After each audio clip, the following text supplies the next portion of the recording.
Bonjour, aujourd'hui j'avais le goût de vous parler d'émotions. En fait, j'avais le goût de vous parler des montagnes russes émotionnelles. Et j'aimerais aussi faire la différenciation entre contrôler ses émotions et maîtriser ses émotions. Donc, est-ce que tu es le genre de personne qui trouve ça énergivore d'être en relation? Est-ce que c'est drainant pour toi? Est-ce que tu es souvent dans des communications explosives et que les communications finissent en drame? Est-ce que tu aimerais vraiment ça, vivre moins de montagnes russes dans ta vie? Ben, je te donne des clés aussi aujourd'hui pour exactement faire ça. Donc, euh, quelle est la différence entre le contrôle des émotions et la maîtrise? Pour le contrôle, quelqu'un qui est en contrôle de ses émotions, bien souvent, il ne les vit pas. Donc, on contrôle, on contrôle, on contrôle, contrôle égale refoulement. On refoule, on refoule, on refoule, on refoule.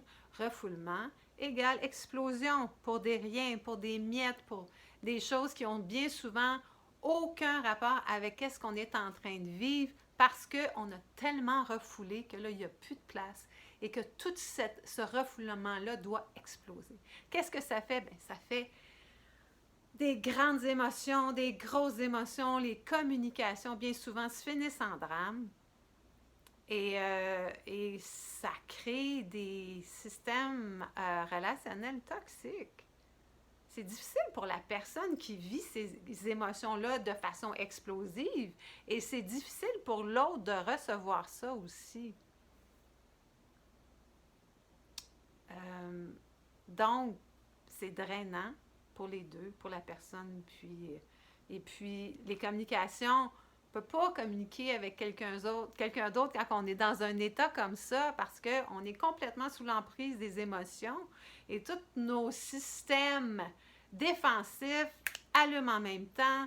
Et là, souvent, il y a des choses, on dit des choses qu'on pense pas parce qu'on est sous le coup de l'émotion. Sous le coup de l'émotion, cette émotion-là intense, euh, perdent le contrôle. Donc, souvent, les gens qui contrôlent leurs émotions, en perdent bien souvent le contrôle. Parce qu'ils sont en mode réactif. Donc, ils sont à la merci de leurs émotions parce qu'ils ne prennent pas le temps de les vivre. Donc, justement, qu'est-ce que ça veut dire être en maîtrise ou en mode actif? Ça veut dire, quand on est dans une situation, ben, premièrement, ça veut dire vivre les émotions qui sont là au fur et à mesure pour éviter de refouler, justement. Allez voir qu'est-ce qui se passe en soi. Prendre un temps d'introspection pour vraiment voir, OK, mon Dieu, pourquoi je suis déclenchée comme ça? Pour aller voir ce qui se passe en soi. Deuxièmement, prendre du recul aussi. C'est difficile de ne pas entrer en relation. Tu sais, quand on est déclenché, là, solide, là, mais c'est de dire, OK, écoute, je pense que j'ai besoin de prendre du temps, un recul, j'ai besoin de prendre du temps pour digérer ça, je vais te revenir. Comme ça, en faisant ça, on prend soin de soi, on prend soin de l'autre et on prend soin de la relation aussi. C'est d'être bienveillant pour soi en premier et pour l'autre en prenant le temps de reculer, justement. De prendre ce temps-là de recul pour bien revenir à l'autre, pour être capable de bien communiquer à l'autre. Ça, c'est dans toutes nos relations, que ce soit nos relations amoureuses, amicales, professionnelles. La communication bienveillante, ça veut dire prendre soin de soi, prendre ce recul-là quand on en a besoin. Donc, en faisant toutes ces petites mini-actions-là, ça prend quand même de l'engagement vers soi. Puis, tu sais, il faut vraiment s'engager à aller vers ce chemin-là. C'est un chemin d'introspection aussi, là. Hein? Être en mode actif, ça veut dire prendre sa responsabilité. Ça veut dire aller chercher de l'aide si on a besoin d'aide, à faire une introspection profonde pour déconstruire justement toutes ces habitudes-là qu'on a prises qui font en sorte que ça peut mener à des relations qui sont toxiques malgré nous parce qu'il y a beaucoup de choses inconscientes là-dedans.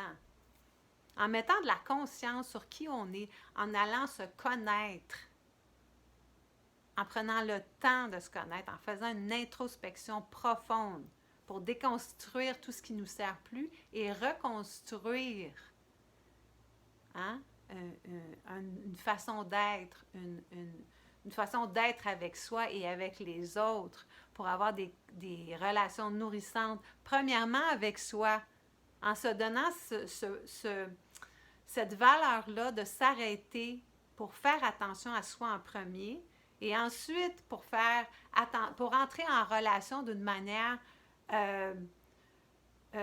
avec plus de clarté, avec plus de profondeur, avec plus d'engagement envers soi et envers l'autre. Ça change tout. Ça change complètement les relations si on fait ça. Donc, pour vraiment arriver à sortir du contrôle ou du mode actif et d'aller en contrôle mode réactif et maîtrise mode actif, ben c'est le recul. Parce que on ne peut pas sortir de ces montagnes russes-là si on ne prend pas le temps pour soi de vraiment aller voir qu'est-ce qui se passe, puis revenir à l'autre d'une façon plus consciente et plus bienfaisante.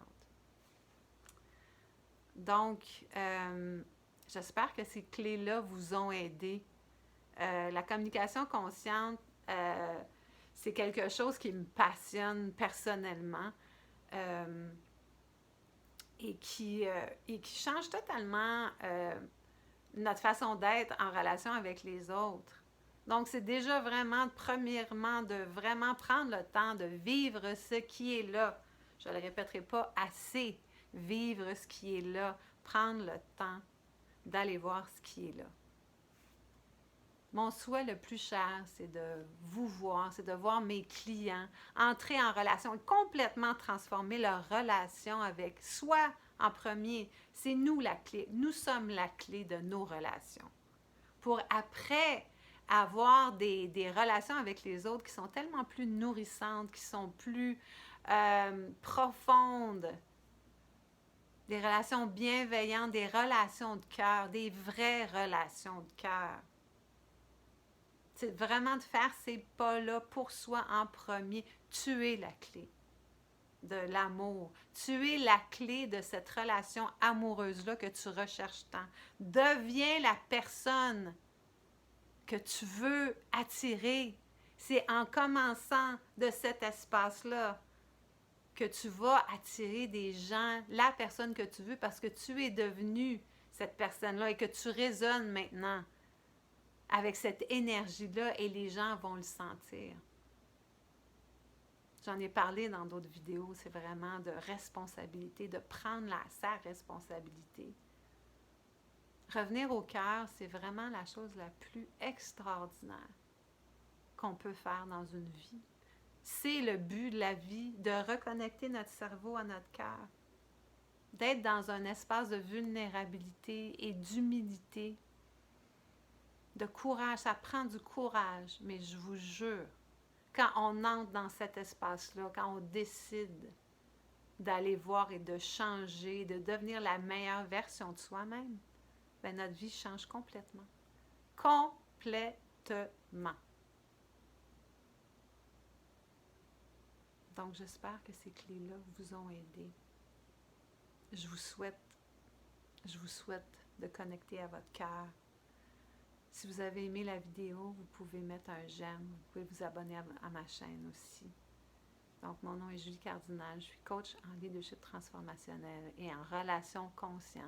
Ma mission est d'aider les personnes qui sont à la croisée des chemins, qui sont en développement personnel, à vraiment devenir la meilleure version d'eux, la version qui est connectée à leur cœur.